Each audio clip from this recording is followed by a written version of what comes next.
1689ची काळोखी रात्र. कोकणातील संगमेश्वरच्या जंगलात हवेतून एकच आवाज ऐकू येत होता, घोड्यांच्या टापांचा गजर आणि दूरवरून येणारी मुघलांची किल्लारी. एका लहानशा खोलीत मशालीच्या मंद प्रकाशात छत्रपती संभाजी महाराज बसले होते. त्यांच्यासमोर कवी कलश आणि काही विश्वासू सरदार. त्यांच्या डोळ्यात थकवा नव्हता, पण एक ज्वाला होती, स्वराज्याच्या रक्षणाची ज्वाला. महाराज, औरंगजेबाची सेना जवळ येत आहे, आपण निघूया, एक सरदार म्हणाला. संभाजी महाराज हसले. ते हसणे नव्हते, ते आव्हान होते. निघू? कुठे? हा माझा स्वराज्य आहे, हा माझा धर्म आहे. मी पळणार नाही. जे येईल ते येऊ दे. माझे रक्त शेवटच्या थेंबापर्यंत स्वराज्यासाठी वाहणार. त्या रात्री मुघलांनी त्यांना घेरले. संभाजी महाराजांनी लढा दिला, पण विश्वासघातामुळे ते कैद झाले. आणि तिथून सुरू झाली एक अशी गाथा, जी ऐकून आजही मराठी माणसाच्या डोळ्यात अश्रू येतात आणि हृदयात अग्नी पेटतो. शिवाजी महाराजांचा रक्तातून जन्मलेला पुत्र. 9 वर्षांच्या राज्यात 120 युद्धे, एकही पराभव नाही. पण त्याच्या शेवटच्या 40 दिवसांची सत्यकथा इतकी क्रूर आहे की ते ऐकून तुमचे डोळे पाण्याने भरतील आणि मनात शौर्याची ज्वाला पेटेल. हा राजा कोण होता? छत्रपती संभाजी महाराज, ज्याने मरणालाही नमस्कार केला नाही.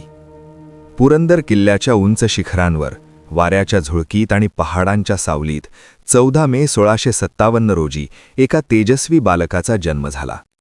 हे बालक म्हणजे छत्रपती शिवाजी महाराज आणि त्यांच्या पहिल्या पत्नी महाराणी साईबाई यांचा ज्येष्ठ पुत्र संभाजी. पुरंदर किल्ला तेव्हा मोगल साम्राज्याच्या अहमदनगर प्रांतात येत होता, जो आजच्या पुणे जिल्ह्यात आहे. किल्ल्याच्या भिंतींनी घेरलेल्या या जागी, जिथे युद्धाचे ध्वनी आणि विजयाच्या गर्जना नेहमी ऐकू येतात, तिथे संभाजीचा जन्म हा मराठा साम्राज्याच्या इतिहासातील एक महत्त्वाचा क्षण होता. कारण ते शिवाजी महाराजांचे वारसदार होते, जे मराठा स्वराज्याचे संस्थापक होते आणि हिंदवी स्वराज्याच्या ज्योतीला प्रज्वलित करणारे योद्धे होते. संभाजी जन्माला आले तेव्हा त्यांचे वडील शिवाजी महाराज मुघलांविरुद्धच्या लढाईत व्यस्त होते. साईबाई, संभाजीच्या आई, एक धैर्यवान आणि समर्पित स्त्री होत्या, ज्या शिवाजी महाराजांच्या संघर्षात नेहमी साथ देत होत्या. त्या काळात मराठा योद्धे मोगल सत्तेच्या विरोधात गुरिला युद्ध करत होते आणि पुरंदर किल्ला हा एक महत्त्वाचा ठिकाण होता. संभाजीच्या जन्माच्या वेळी किल्ल्यावर उत्साहाचे वातावरण होते. योद्धे आणि कुटुंबियांनी या वारसदाराच्या आगमनाने आनंद साजरा केला. पण हे आनंदाचे क्षण फार काळ टिकले नाहीत. संभाजी जेव्हा फक्त 2 वर्षांचे होते, तेव्हा 1659 मध्ये साईबाईंचे निधन झाले. ही घटना संभाजीच्या जीवनातील पहिली मोठी दुःखद घटना होती. आईच्या प्रेमाची आणि सावलीची कमतरता त्यांना आयुष्यभर जाणवली. या निधनाने संभाजीचे बालपण एकाकी आणि आव्हानपूर्ण झाले. संभाजीच्या संगोपनाची जबाबदारी त्यांच्या आजी राजमाता जिजाबाईंवर आली. जिजाबाई, ज्या स्वतः एक योद्धा मनाची आणि धैर्यवान स्त्री होत्या, त्यांनी संभाजीला शौर्य, धर्म, न्याय आणि स्वराज्याच्या मूल्यांची शिकवण दिली. जिजाबाईंच्या मार्गदर्शनाखाली संभाजीचे बालपण किल्ल्यांच्या उंच भिंतींमध्ये व्यतीत झाले. त्या त्यांना रामायण, महाभारत आणि पुराणांच्या कथा सांगत. संभाजी लहान वयातच घोडेस्वारी, तलवारबाजी आणि धनुर्विद्या शिकलास लागले. जिजाबाई त्यांना सांगत, संभाजीराजे, तुम्ही शिवरायांचे पुत्र आहात. तुमच्या रक्तात स्वराज्याची ज्योत आहे. कधीही अन्यायाला वाकू नका. या शिकवणीने संभाजीचे मन योद्धा बनले. संभाजीच्या बालपणी एक महत्त्वाची घटना घडली, जेव्हा ते 9 वर्षांचे होते. 1665 मध्ये शिवाजी महाराजांनी पुरंदरचा तह मुघलांशी केला. या तहानुसार संभाजीला राजा जयसिंगांकडे राजकीय ओलीस म्हणून सोपवण्यात आले. हे ओलीस म्हणजे मुघलांना शिवाजी महाराजांच्या वागणुकीची हमी होती. संभाजीला हे ओलीस म्हणून जाणे हे त्यांच्या जीवनातील पहिले मोठे आव्हान होते. त्यावेळी ते मोगल दरबारात गेले, जिथे त्यांना मोगल संस्कृती, राजकारण आणि सैन्य व्यवस्थेची ओळख झाली. मोगल दरबारातील वैभव, षड्यंत्र आणि शाही जीवन याने संभाजी प्रभावित झाले, पण त्यांच्या मनात मराठा स्वराज्याची ज्योत कायम राहिली. ते तिथे संस्कृत आणि फारसी भाषा शिकले, ज्यामुळे ते बहुभाषिक झाले. 12 मे 1666 रोजी संभाजी आणि त्यांचे वडील शिवाजी महाराज आग्र्या येथील औरंगजेबाच्या दरबारात हजर झाले. तिथे त्यांना घरबंदी करण्यात आले, पण 22 जुलै 1666 रोजी ते दोघेही पळून जाण्यात यशस्वी झाले. ही पळवाट ही मराठा इतिहासातील एक थरारक घटना होती. शिवाजी महाराज आणि संभाजी फळांच्या टोपल्यांमध्ये लपून पळाले. या घटनेने संभाजीला शिकवण मिळाली की बुद्धिमत्ता, धैर्य आणि योजनाने कोणत्याही संकटातून मार्ग काढता येतो. पळवाटीनंतर ते मथुरेला लपले, जिथे ते एका ब्राह्मण कुटुंबात राहिले. तिथे त्यांनी आपली ओळख लपवली आणि सुरक्षित राहिले. शेवटी ते स्वराज्यात परतले, पण या अनुभवाने त्यांना मोघलांच्या क्रूरतेची ओळख झाली. 1666 ते 1670 या काळात संभाजी आणि शिवाजी महाराजांचे संबंध सौहार्दपूर्ण होते. औरंगजेबाने शिवाजी महाराजांना राजा ही पदवी दिली आणि संभाजीला मोगल सेनेत सेवा करण्याची संधी मिळाली. संभाजीने मोगल सेनापती दिलेर खानच्या अधिपत्याखाली औरंगाबाद येथे सेवा केली. 4 नोव्हेंबर 1667 रोजी ते औरंगाबादला भेट देण्यासाठी गेले. तिथे त्यांना बेरार प्रांतातील काही भाग उत्पन्नासाठी दिला गेला. या काळात संभाजीने मराठा सैन्यासह मोगलांसोबत बिजापूर सल्तनत विरुद्ध लढाई केली. हे अनुभव संभाजीच्या योद्ध्या बनण्यात महत्त्वाचे ठरले. त्यांना युद्धनीती, सैन्य व्यवस्था आणि राजकारणाची खोल ओळख झाली. ते मोगल सैन्यात असताना देखील स्वराज्याच्या हिताचे रक्षण करत होते. संभाजीच्या बालपणात धाराऊ नावाच्या धाय मातेची भूमिका महत्त्वाची होती. सईबाईंच्या निधनानंतर धाराऊने संभाजीला आईप्रमाणे वाढवले. ती कापूरहोळ गावची होती आणि संभाजीच्या जीवनात मातृप्रेमाची कमतरता भरून काढली. संभाजी लहान असताना जिजाबाई त्यांना घोड्यावर बसवून किल्ल्याभोवती फिरवत आणि युद्धाच्या कथा सांगत. संभाजीचे खेळ देखील युद्धसंबंधित होते. लाकडी तलवारीने लढणे, धनुष्याने निशाणा साधणे. ते लहान वयातच संस्कृत श्लोक ऐकत आणि शिकत. या बालपणाने संभाजीला एक बहुमुखी व्यक्तिमत्व दिले, योद्धा, विद्वान आणि नेते. संभाजी महाराज हे केवळ योद्धा नव्हते, तर एक विद्वान आणि साहित्यिक देखील होते. त्यांचे शिक्षण श्रृंगारपूरचे केशव पंडित किंवा केशव भट्ट यांनी घेतले. केशव पंडितांनी संभाजीला संस्कृत भाषा, कायदा, राज्यकारभार, नीतिशास्त्र आणि साहित्याची शिकवण दिली. संभाजीने लहान वयातच बुधभूषण नावाचा ग्रंथ लिहिला, जो राजनीती आणि राज्यकारभारावर आधारित होता. यात त्यांनी आपल्या वडिलांच्या जीवनाचे आणि शौर्याचे वर्णन केले. ते संस्कृत, हिंदी, मराठी, फारसी आणि इतर भाषांमध्ये पारंगत होते. या शिक्षणाने संभाजीला एक बुद्धिमान नेते बनवले, जे युद्ध आणि शासन दोन्ही हाताळू शकतात. संभाजीचे वैवाहिक जीवन राजकीय आणि वैयक्तिक दोन्ही पैलूंचे होते. त्यांनी येसूबाई म्हणजेच मूळ नाव जिवूबाई, पिलाजी शिर्के यांच्या कन्या यांच्याशी विवाह केला. हा विवाह राजकीय मैत्रीचा भाग होता, ज्यामुळे मराठ्यांना कोकणच्या किनाऱ्यावर प्रवेश मिळाला. संभाजी आणि येसूबाईंना एक मुलगी भवानीबाई आणि एक मुलगा शाहू झाला. संभाजीच्या कुटुंबातील इतर सदस्यांमध्ये त्यांचा सावत्र भाऊ राजाराम आणि सावत्र आई सोयराबाई होत्या. पण नंतरच्या काळात कौटुंबिक संघर्ष उद्भवले. सोयराबाई आणि त्यांच्या नातेवाईकांनी संभाजीविरुद्ध षड्यंत्र रचले, ज्यामुळे कौटुंबिक संबंध ताणले गेले. संभाजीच्या वैयक्तिक जीवनात धार्मिक आणि सांस्कृतिक पैलू महत्त्वाचे होते. ते हिंदू धर्माचे रक्षक होते आणि संस्कृत विद्वानांना प्रोत्साहन देत. त्यांनी साधू संतांना दान दिले, जसे नामदेव भट्टपुत्र बाकरे शास्त्री यांना 10,000 होनांचे दानपत्र. त्यांची राजमुद्रा श्री शंभो शिवजातस्य मुद्राद्यौरिव राजते ही होती, जी त्यांच्या वैभवाचे प्रतीक होती. संभाजीने नायिकाभेद, नखशिखा आणि 7 शतक हे ग्रंथ लिहिले, ज्यात प्रेम, सौंदर्य आणि जीवनाचे वर्णन आहे. तरुणपणात संभाजीला दरबारातील मतभेदांचा सामना करावा लागला. अण्णाजी दत्तो आणि इतर मानकऱ्यांशी त्यांचे संघर्ष झाले. शिवाजी महाराजांच्या अनुपस्थितीत अष्टप्रधान मंडळाने संभाजीच्या आदेशांना नकार दिला, ज्यामुळे ते नाराज झाले. शेवटी शिवाजी महाराजांनी त्यांना शृंगारपूरचे सुभेदार नेमले. या काळात संभाजीने स्वतंत्रपणे मोहिमा केल्या आणि स्वराज्य विस्तारात योगदान दिले. शिवाजी महाराजांचे 3 एप्रिल 1680 मध्ये रायगड किल्ल्यावर निधन झाले. या दुःखद घटनेने संपूर्ण स्वराज्य शोकसागरात बुडाले. त्यावेळी संभाजी पन्हाळा किल्ल्यावर कैदेत होते, कारण त्यांचे आणि वडिलांचे काही मतभेद होते. पण निधनाची बातमी मिळताच 27 एप्रिलला संभाजी पडून गेले आणि किल्ल्याच्या कमांडर किल्लेदारला मारून रायगडवर कब्जा केला.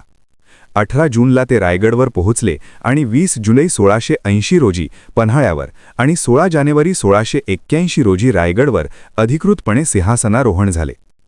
या काळात कौटुंबिक षडयंत्र उफाळले. सोयराबाई, राजाराम आणि अण्णाजी दत्तो यांनी संभाजी विरुद्ध कट रचला. त्यांनी मोघल राजकुमार अकबरशी संपर्क केला आणि संभाजीला पदच्युत करण्याचा प्रयत्न केला.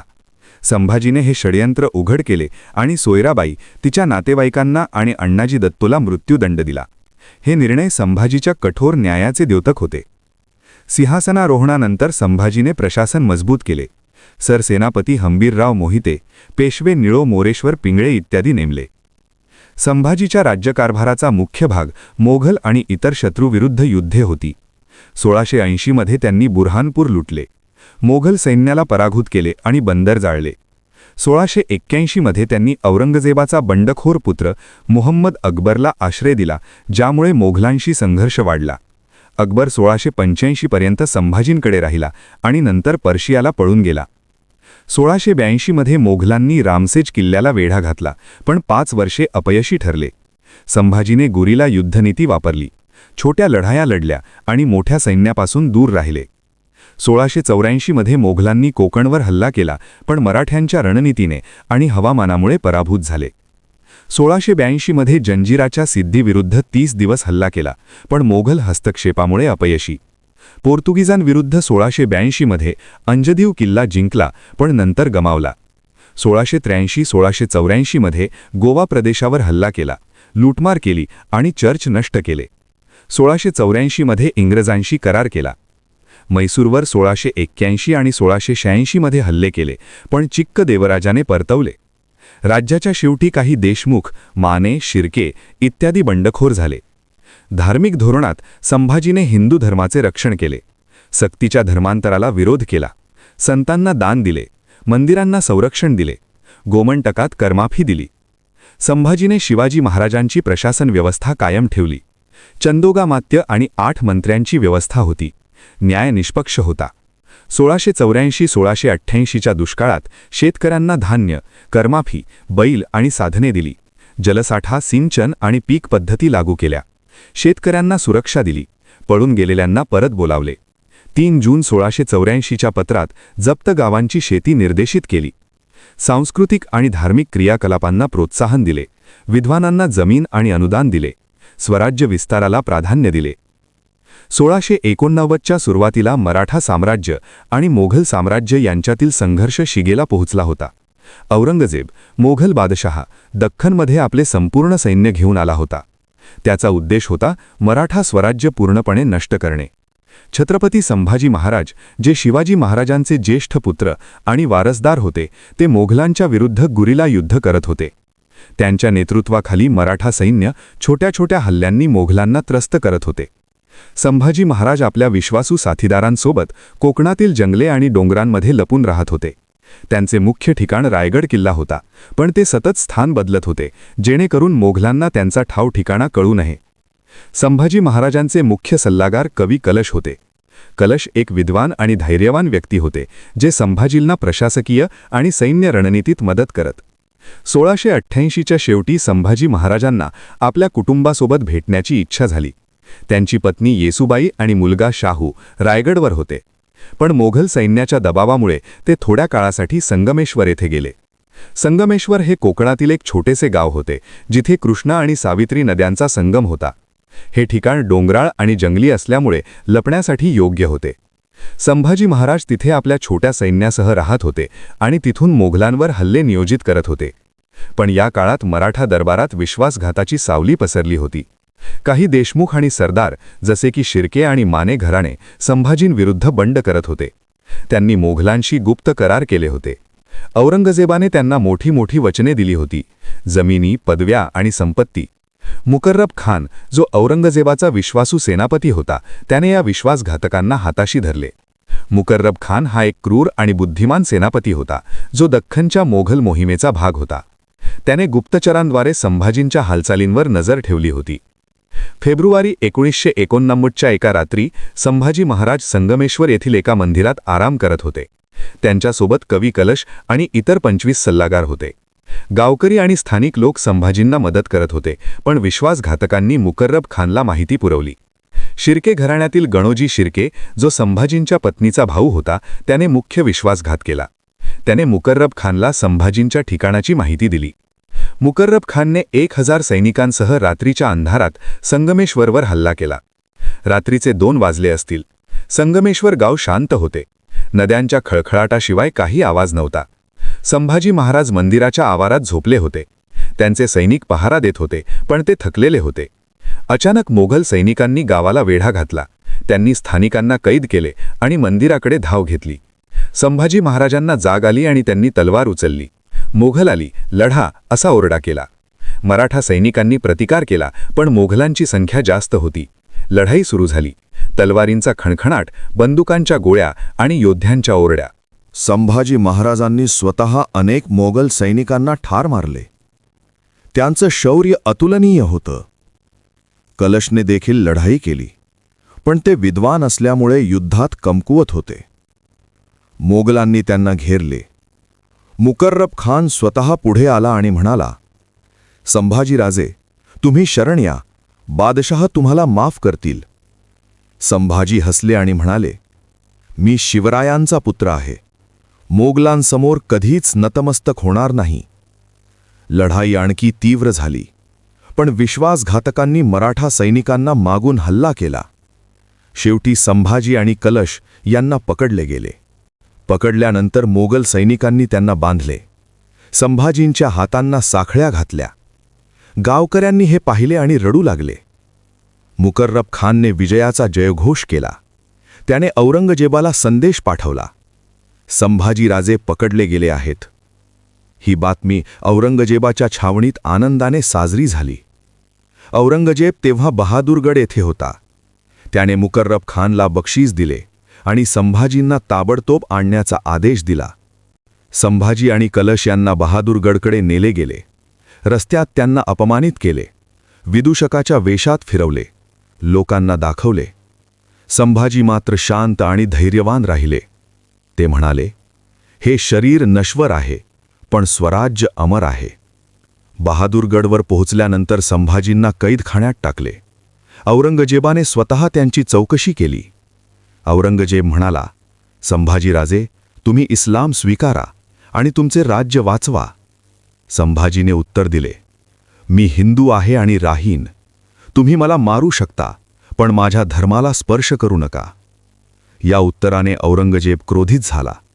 त्याने उलेमांना बोलावले आणि संभाजींविरुद्ध फतवा काढला. पहिल्या यातनांमध्ये संभाजींना उपाशी ठेवले. त्यांना पाणी देखील दिले नाही. नंतर लाल गरम लोखंडाने त्यांचे डोळे फोडले गेले. ही यातना अत्यंत क्रूर होती. संभाजी ओरडले नाहीत, फक्त हर हर महादेव म्हणत राहिले. हर हर महादेव, हर हर महादेव, हर हर महादेव. त्यानंतर त्यांची नखे उपटली गेली. प्रत्येक नख उपटताना रक्त सांडत होते, पण संभाजींचा निर्धार डगमगला नाही. त्वचा उकलली गेली. हे अत्यंत वेदनादायक होते. कलशलाही याच यातना दिल्या गेल्या. औरंगजेबाने त्यांना पुन्हा विचारले, इस्लाम स्वीकारा. संभाजी म्हणाले, मरण येईल तरी चालेल, पण धर्म सोडणार नाही. यातना 40 दिवस चालल्या. प्रत्येक दिवस नवीन यातना, चाबुकाने मारणे, गरम तेलात हात बुडवणे. संभाजी महाराजांना कोरेगाव आणि रायगड मार्गे तुळापूरला नेले. तिथे भीमा नदीच्या काठावर त्यांचा शिरच्छेद करण्यात आला. 11 मार्च 1689 रोजी जीभ कापल्यानंतर शिरच्छेद केला. शरीराचे तुकडे करून नदीत फेकले. संभाजी गेले, पण त्यांचा शेवटचा शब्द अजूनही गुंजतो आहे, हर हर महादेव. 40 दिवसांच्या अमानुष यातनेतही न झुकलेला राजा, ज्याने मरणारा जिंकले आणि स्वराज्याला अमर केले. आजही त्यांचे रक्त आपल्या नसांमध्ये वाहते आहे. प्रश्न फक्त एकच आहे, आपण त्यांच्या शौर्याला साजेसे राहू का?